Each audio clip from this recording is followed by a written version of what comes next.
السلام علیکم۔ بسم اللہ الرحمن الرحیم۔ حضور صلی اللہ علیہ وسلم اور حضرت بلال کا رلا دینے والا واقعہ۔ نبی کریم صلی اللہ علیہ وسلم کے دنیا سے پردہ فرمانے کے بعد حضرت بلال شام چلے گئے اور وہیں بس گئے۔ ایک عرصے کے بعد خواب میں نبی کریم صلی اللہ علیہ وسلم کی زیارت ہوئی۔ آپ صلی اللہ علیہ وسلم نے فرمایا، بلال ہم سے ملنا کیوں چھوڑ دیا؟ آنکھ کھلتے ہی حضرت بلال مدینہ کے لیے روانہ ہو گئے۔ کئی دنوں کی مسافت کے بعد حضرت بلال مدینہ منورہ پہنچے، مسجد نبوی میں حاضری دی اور روضہ رسول پر پہنچے۔ وہیں بے ہوش ہو کر گر پڑے۔ ہوش میں آئے تو اہل مدینہ نے کہا، ایک بار وہی اذان سنا دیں، سرکار کے زمانے والی۔ حضرت بلال نے معذرت کی کہ اب مجھ سے برداشت نہیں ہوگا۔ لوگوں نے حسنین کریم سے کہلوایا، اب انکار کرنا ناممکن تھا۔ حضرت بلال نے اذان شروع کی تو اہل مدینہ رو پڑے، دل قابو میں نہ رہے۔ پیارے آقا صلی اللہ علیہ وسلم کا زمانہ تازہ ہو گیا۔ عورتیں بچے سب نکل آئے، غم سے نڈھال بے قرار ہچکیاں بند گئیں۔ جب حضرت بلال نے کہا، اشہد ان محمد رسول اللہ، لوگ چیخے مار کر رونے لگے۔ حضرت بلال کی نظر ممبر رسول پر پڑی۔ ممبر خالی تھا، سرکار نہیں تھے۔ خالی ممبر دیکھ کر حضرت بلال گر کر بے ہوش ہو گئے۔ اذان مکمل نہ کر سکے، ہوش میں آئے تو اٹھے اور روتے ہوئے شام کی طرف روانہ ہو گئے۔ اعلان نبوت کے چند روز کے بعد نبی کریم صلی اللہ علیہ وسلم ایک رات مکے کی ایک گلی سے گزر رہے تھے کہ انہیں ایک گھر میں سے کسی کے رونے کی آواز آئی۔ آواز میں اتنا درد تھا کہ آپ صلی اللہ علیہ وسلم بے اختیار گھر میں داخل ہو گئے۔ دیکھا کہ ایک نوجوان جو حبشی معلوم ہوتا ہے چکی پیس رہا ہے اور زاروں قطار رو رہا ہے۔ آپ صلی اللہ علیہ وسلم نے اس سے رونے کی وجہ پوچھی تو اس نے بتایا کہ میں ایک غلام ہوں، سارا دن اپنے مالک کی بکریاں چراتا ہوں، شام کو جب تھک کر آتا ہوں تو میرا مالک مجھے گندم گیہوں کی ایک بوری پیسنے کے لیے دے دیتا ہے، جس کو پیسنے میں ساری رات لگ جاتی ہے۔ میں اپنی قسمت پہ رو رہا ہوں کہ میری بھی کیا قسمت ہے، میں بھی تو ایک انسان ہوں، میرا بھی جسم آرام مانگتا ہے، مجھے بھی نیند ستاتی ہے، لیکن میرے مالک کو مجھ پر ذرا بھی ترس نہیں آتا۔ کیا میرے مقدر میں ساری عمر اس طرح رو رو کر زندگی گزارنا لکھا ہے؟ نبی کریم صلی اللہ علیہ وسلم نے فرمایا کہ میں تمہاری مالک سے کہہ کر تمہاری مشقت تو کم نہیں کروا سکتا، کیونکہ وہ میری بات نہیں مانے گا۔ ہاں، میں تمہاری تھوڑی مدد کر سکتا ہوں کہ تم سو جاؤ اور میں تمہاری جگہ چکی پیستا ہوں۔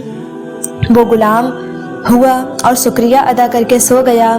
آپ صلی اللہ علیہ وسلم اس کی جگہ چکی پیستے رہے۔ جب گندم ختم ہو گئی تو آپ صلی اللہ علیہ وسلم اسے جگائے بغیر واپس تشریف لے آئے۔ دوسرے دن آپ صلی اللہ علیہ وسلم وہاں تشریف لے گئے اور اس غلام کو سلا کر اس کی جگہ چکی پیستے رہے۔ تیسرے دن بھی یہی ماجرا ہوا۔ آپ اس غلام کی جگہ ساری رات چکی پیستے اور صبح خاموشی سے اپنے گھر میں تشریف لے آتے۔ چوتھی رات جب آپ وہاں گئے تو اس غلام نے کہا، اے اللہ کے بندے، آپ کون ہیں اور میرا اتنا خیال کیوں کر رہے ہیں؟ ہم غلاموں سے نہ تو کسی کو کوئی ڈر ہوتا ہے اور نہ ہی کوئی فائدہ، تو پھر آپ یہ سب کچھ کس لیے کر رہے ہیں؟ آپ صلی اللہ علیہ وسلم نے فرمایا، میں یہ سب کچھ انسانی ہمدردی کے تحت کر رہا ہوں، اس کے علاوہ مجھے تم سے کوئی غرض نہیں۔ اس غلام نے کہا کہ آپ کون ہیں؟ نبی کریم صلی اللہ علیہ وسلم نے فرمایا، کیا تمہیں معلوم ہے کہ مکہ میں ایک شخص نے نبوت کا دعویٰ کیا ہے؟ اس غلام نے کہا، ہاں، میں نے سنا ہے کہ ایک شخص جس کا نام محمد ہے اور اپنے آپ کو اللہ کا نبی کہتا ہے۔ آپ صلی اللہ علیہ وسلم نے فرمایا کہ میں وہی محمد ہوں۔ یہ سن کر اس غلام نے کہا کہ اگر آپ وہ نبی ہیں تو مجھے اپنا کلمہ پڑھائیے، کیونکہ اتنا شفیق اور مہربان کوئی نبی ہی ہو سکتا ہے جو غلاموں کا بھی اس قدر خیال رکھے۔ آپ صلی اللہ علیہ وسلم نے انہیں کلمہ پڑھا کر مسلمان کر دیا۔ پھر دنیا نے دیکھا کہ اس غلام نے کتنی تکلیف اور مشقتیں برداشت کی، لیکن دامن مصطفیٰ نہ چھوڑا۔ انہیں جان دینا تو گوارا تھا، لیکن اتنے شفیق اور مہربان نبی کا ساتھ چھوڑنا گوارا نہیں تھا۔ آج دنیا انہیں بلال حبشی رضی اللہ تعالیٰ عنہ کے نام سے جانتی ہے۔ نبی کریم صلی اللہ علیہ وسلم کی ہمدردی اور محبت نے انہیں آپ کا غلام بنا کر رہتی دنیا تک مثال بنا دیا۔ حضور صلی اللہ علیہ وسلم کے وصال کے بعد سیدنا بلال حبشی رضی اللہ تعالیٰ عنہ گلیوں میں یہ کہتے پھرتے کہ لوگو، تم نے کہیں رسول اللہ صلی اللہ علیہ وسلم کو دیکھا ہے تو مجھے دکھا دو۔ پھر کہنے لگے کہ اب مدینے میں میرا رہنا دشوار ہے اور شام کے سحر حلب چلے گئے۔ جب حضرت بلال رضی اللہ تعالیٰ عنہ مدینہ منورہ میں شام چلے گئے تو ایک رات خواب میں انہیں نبی کریم صلی اللہ علیہ وسلم کی زیارت نصیب ہوئی تو آپ صلی اللہ علیہ وسلم نے فرمایا، اے بلال، کیا بے وفائی ہے، تو نے ہمیں ملنا چھوڑ دیا، کیا ہماری ملاقات کا وقت نہیں آیا؟ خواب سے بیدار ہوتے ہی اونٹنی پر سوار ہو کر لبیک یا سیدی یا رسول اللہ کہتے ہوئے مدینہ منورہ کی طرف روانہ ہو گئے۔ جب مدینہ منورہ میں داخل ہوئے تو سب سے پہلے مسجد نبوی پہنچ کر حضرت بلال کے نگاہوں نے عالم بارفتگی میں آپ صلی اللہ علیہ وسلم کو ڈھونڈنا شروع کر دیا۔ کبھی مسجد میں تلاش کرتے اور کبھی حجروں میں، جب کہیں نہ پایا تو آپ کی قبر انور پر سر رکھ کر رونا شروع کر دیا اور عرض کیا، یا رسول اللہ، آپ نے فرمایا تھا کہ آ کر مل جاؤ، غلام حلف سے بہر ملاقات حاضر ہوا ہوں، یہ کہا اور بے ہوش ہو کر مزار انور کے پاس گر پڑے۔ کافی دیر کے بعد ہوش آیا، اتنے میں سارے مدینے میں یہ خبر پھیل گئی کہ موجان رسول حضرت بلال رضی اللہ تعالیٰ عنہ آ گئے ہیں۔ مدینہ طیبہ کے بوڑھے جوان، مرد، عورتیں اور بچے اکٹھے ہو کر عرض کرنے لگے کہ بلال ایک دفعہ وہ اذان سنا دو جو محبوب خدا صلی اللہ علیہ وسلم کے زمانے میں سناتے تھے۔ آپ رضی اللہ تعالیٰ عنہ نے فرمایا، میں معذرت چاہوں گا کیونکہ جب میں اذان پڑھتا ہوں تو اشہد ان محمد رسول اللہ کہتے وقت آپ صلی اللہ علیہ وسلم کی زیارت سے مشرف ہوتا اور آپ صلی اللہ علیہ وسلم کے دیدار سے اپنی آنکھوں کو ٹھنڈک پہنچاتا۔ اب یہ الفاظ ادا کرتے ہوئے کسے دیکھوں گا؟ بعد صحابہ کرام نے مشورہ دیا کہ حسنین کریمین سے سفارش کروائی جائے، جب وہ حضرت بلال کو اذان کے لیے کہیں گے تو وہ انکار نہیں کر سکیں گے۔ چنانچہ امام حسین رضی اللہ تعالیٰ عنہ نے حضرت بلال کا ہاتھ پکڑ کر فرمایا، بلال، ہم آج آپ سے وہی اذان سننا چاہتے ہیں جو آپ ہمارے نانا جان اللہ کے رسول صلی اللہ علیہ وسلم کو اس مسجد میں سناتے تھے۔ اب حضرت بلال رضی اللہ تعالیٰ عنہ انکار نہیں کر سکے، لہٰذا اسی مکان پر کھڑے ہو کر اذان دیں جہاں نبی کریم صلی اللہ علیہ وسلم کی ظاہر حیات میں دیا کرتے تھے۔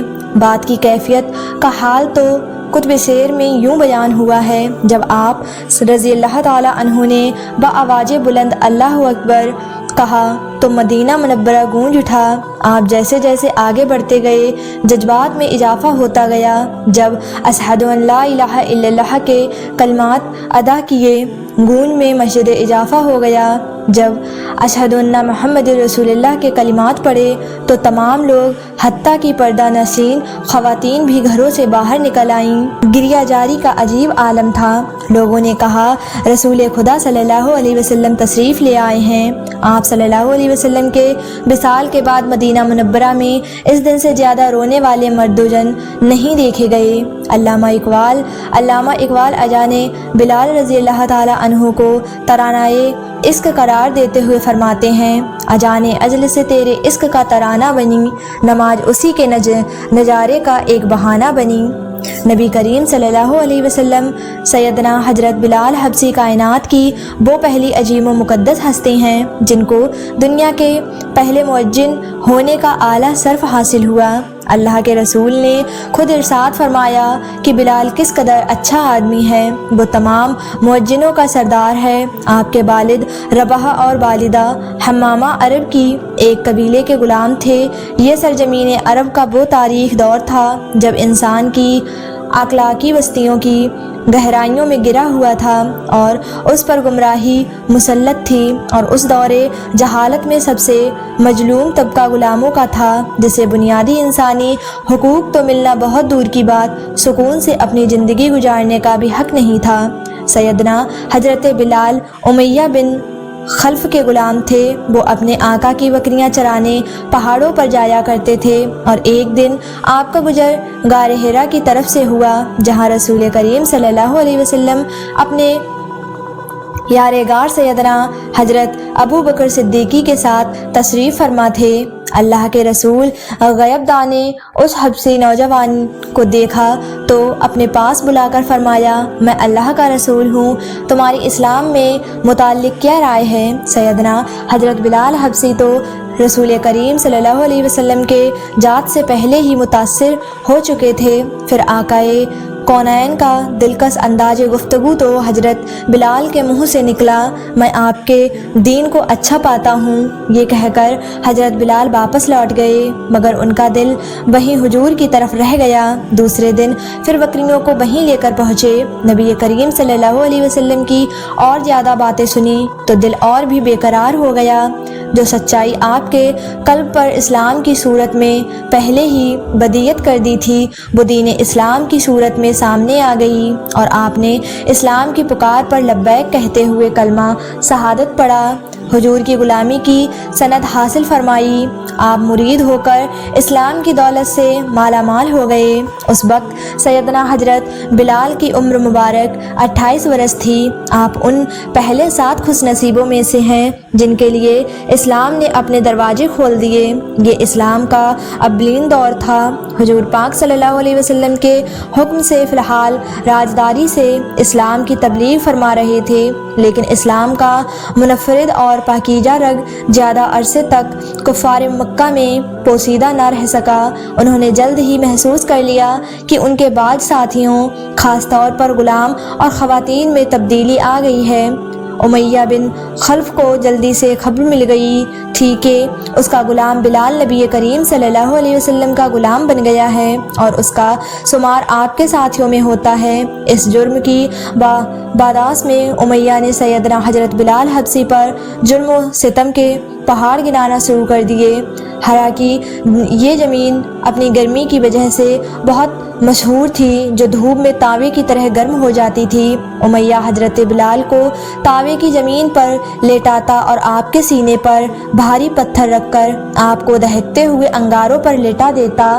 آپ کے بدن کی چربی پگھل پگھل کر انگارے بجھا دیا کرتی تھی۔ امیہ آپ کو کہتا، ابھی بھی تو محمد کے خدا سے باز آ جا، لیکن اسلام اور سرکار کی محبت ان کے سینے سے دنیا کی کوئی بھی سخت سے سخت سزا ختم نہیں کر سکتی تھی۔ آپ کے سینے میں اس کے رسول کی حقیقی سما روشن تھی۔ آپ آس کے حبیب خدا تھے، دنیا کی ان ماروں سے کہا دیار ہو چھوڑتے۔ حضرت عمر بن آج فرماتے ہیں کہ میں نے حضرت بلال کو اس حالت میں دیکھا کہ امیہ نے ان کو ایسی تپتی ہوئی زمین پر لیٹا رکھا تھا جس پر اگر گوشت بھی رکھ دیا جاتا تو وہ بھی جل جاتا، لیکن اس حالت میں بھی حضرت بلال اللہ کے سوا کسی بھی دوسرے معبود کا انکار کرتے رہے۔ امیہ نے تیس میں آ کر ان کے گلے میں رسی ڈال دی اور انہیں مکے کے شریر لڑکوں میں حوالے کر دیا۔ وہ بدبخت لڑکے آپ کو مکے کی وادی میں گھسیٹتے پھرتے تھے اور تپتی ہوئی انگارہ ریت پر اوندے منہ ڈال دیتے تھے اور آپ پر پتھروں کا ڈھیر لگا دیتے تھے، لیکن عاشق رسول نے اسلام اور سرکار کا دامن پھر بھی چھوڑنا گوارا نہیں کیا۔ آپ پر انتہا ظلم و ستم کا یہ سلسلہ کافی عرصے تک جاری رہا۔ یار غار رسول سیدنا حضرت صدیق اکبر اس عاشق صدیق پر اتنا ظلم ہوتے ہوئے دیکھ رہے تھے۔ ایک دن ان سے رہا نہ گیا تو وہ امیہ کے پاس گئے اور اس سے کہا، اس بے گناہ اور بے کس غلام پر اتنا ظلم ستم مت کرو۔ اگر وہ ایک خدا کی عبادت کرتا ہے تو اس میں تمہارا کیا نقصان ہے، اور اگر تم اس کے ساتھ احسان کرو گے تو وہ احسان آخرت میں تمہارے کام آئے گا۔ امیہ نے حقارت سے کہا، میں تمہارے خیالی یوم آخرت کا قائل ہی نہیں، جو میرے جی میں آئے گا میں وہی کروں گا۔ سیدنا صدیق اکبر نے اس کو پھر تحمل سے سمجھایا کہ تم طاقتور ہو، اس مجبور غلام پر جرم کرنا تمہارے سایان شان نہیں، تم عربوں کی قوموں روایت کا دھبا مت لگاؤ۔ امیہ نے کہا، تم اس کالے غلام کی اگر اتنے ہی ہمدرد ہو تو اس کو خرید کیوں نہیں لیتے؟ سیدنا صدیق اکبر رضی اللہ تعالی عنہ گئے اور آپ کو آزاد کرا دیا۔ سرکار دو عالم صلی اللہ علیہ وسلم کو سیدنا حضرت بلال کے آزاد ہونے کی جب خبر ملی تو آپ بے حد خوش ہوئے اور حضرت ابو بکر سے فرمایا کہ مجھے بھی اس میں شریک کر لو۔ تو یار غار نے عرض کیا یا رسول اللہ، میں تو بلال کو آزاد کر چکا ہوں۔ سیدنا حضرت بلال حبشی اب آزاد تھے اور اپنا زیادہ وقت اپنے کریم آقا کی بارگاہ اقدس میں گزارتے تھے، ان سے قرآن مجید کی تعلیم حاصل کرتے، حکمت دانائی کی باتیں سیکھتے اور دین حق کو زیادہ سے زیادہ پھیلانے کی کوشش کرتے۔ جب ہجرت کا حکم آیا تو حضرت بلال نے بھی ہجرت کی اور مکے سے مدینہ منورہ جا پہنچے۔ رسول کریم صلی اللہ علیہ وسلم نے مہاجرین و انصار کا مواخات کرایا تو سیدنا حضرت بلال حبشی کو حضرت ابو روحیہ کا بھائی بنایا، جن سے آپ کو بے حد محبت تھی۔ پھر جب مدینہ منورہ میں اسلامی حکومت کی داغ بیل ڈالی گئی تو 1 سال کے بعد یہ سوال اٹھا کہ لوگوں کو نماز کے لیے بلانے کے لیے کون سا انداز اپنایا جائے۔ تو لوگوں نے مشورہ دیا کہ ہر نماز کے بعد پرچم بلند کر دیا جائے، کچھ نے کہا ناقوس بجایا جائے، کچھ لوگوں کی تجویز تھی کہ آگ نماز کے وقت جلائی جائے جسے لوگ دیکھ کر نماز کی طرف آ جائیں گے، اور کچھ لوگوں نے یہ بھی کہا کہ ایک آدمی لوگوں کے گھروں میں جا کر ان کو نماز کے لیے بلایا کرے، اس طرح لوگ نماز کے لیے آ جائیں گے۔ لیکن اللہ کے رسول نے سب طریقوں کو ناپسند فرمایا۔ ابھی یہ بحث جاری تھی کہ حضرت عبداللہ بن زید رضی اللہ تعالی عنہ حضور پاک کی خدمت اقدس میں حاضر ہوئے اور عرض کیا کہ مجھے خواب میں ایک شخص نے اذان کے الفاظ سکھائے ہیں۔ یہ کہہ کر انہوں نے وہ کلمات دہرائے۔ حضور پاک نے وحی الہی کے ذریعے ان کلمات کو پسند فرمایا۔ سیدنا فاروق اعظم نے بھی اسی قسم کا خواب دیکھا تھا، انہوں نے بھی خواب بیان کر دیا۔ سرکار کونین نے سیدنا حضرت بلال کو حکم فرمایا کہ اذان دو، پھر آپ نے ان کو اذان کے کلمات سکھائے اور ان کو ہدایت فرمائی کہ دونوں کانوں میں انگلی دے کر اذان دو تاکہ تمہاری آواز بلند ہو اور دور تک پہنچے۔ چنانچہ مدینے کی فضاؤں میں نغمہ توحید بلند ہوا اور سیدنا حضرت بلال حبشی رضی اللہ تعالی عنہ کو دنیا اسلام کے پہلے مؤذن رسول ہونے کا عظیم اعزاز ملا۔ جب مسجد نبوی کی تعمیر ہوئی تو ایک سرے پر ایک چبوترا بنا کر اس پر چھت ڈال دی گئی۔ اس جگہ رسول پرنور کے علاوہ وہ صحابی رہنے لگے جو ہم وقت حضور پاک کی خدمت اقدس میں رہتے تھے اور علم حاصل کرتے۔ ان مقدس اصحاب کو اصحاب صفا کہا جاتا ہے، عربی میں صفا چبوترے کو کہتے ہیں، اور سیدنا حضرت بلال حبشی بھی اصحاب صفا میں سے تھے۔ سرکار دو عالم کے وصال مبارک کے بعد آپ شام کی جنگوں میں شرکت کے لیے چلے گئے۔ بیت المقدس کی فتح میں بھی آپ شریک تھے۔ 16 ہجری میں جب حضرت عمر شام گئے تو حضرت بلال نے جابیہ میں ان کا استقبال کیا۔ قبلہ اول پر توحید کا پرچم لہرانے کی خوشی میں آپ نے وہاں اذان دی۔ بعد میں آپ مدینہ منورہ روانہ ہو گئے تو لوگوں کے اصرار پر شہزاد گان رسول کے حکم پر جب آپ نے مدینہ منورہ میں اذان دی تو عورتیں گھروں سے باہر نکل آئیں، ہر طرف کوہرام مچ گیا۔ آپ محبت رسول میں بے ہوش ہو کر گر گئے اور بعد میں مدینہ منورہ چھوڑ گئے اور واپس شام چلے گئے۔ 20 ہجری میں آپ کا وصال ہوا اور آپ کو دمشق میں باب الصغیر کے قریب دفن کیا گیا۔ جب آپ کی وصال کی خبر فاروق اعظم کو ملی تو آپ روتے روتے نڈھال ہو گئے۔ آپ روتے جاتے تھے اور کہتے جاتے تھے، ہمارا سردار بلال بھی ہمیں جدائی کا داغ دے گیا۔ آپ وہ عاشق رسول تھے، جب یار کو دیکھا تو سب برداشت کر لیا مگر دامن مصطفیٰ نہ چھوڑا۔ اللہ کریم آپ کے عشق کا ایک ذرہ ہم سب کو بھی عطا فرمائے اور سیدنا حضرت بلال حبشی رضی اللہ تعالی عنہ جیسے عظیم صحابی رسول کے صدقے امت مسلمہ کی بخشش فرمائے۔ تو پیارے دوستو، آپ کو ہماری یہ ویڈیو کیسی لگی ہمیں ضرور بتائیے گا۔ جانے سے پہلے ہمارے چینل کو لائک، شیئر اور سبسکرائب ضرور کر دیجیے گا۔ تب تک کے لیے اپنا بہت سارا خیال رکھیں، دعاؤں میں یاد رکھیں۔ اللہ حافظ۔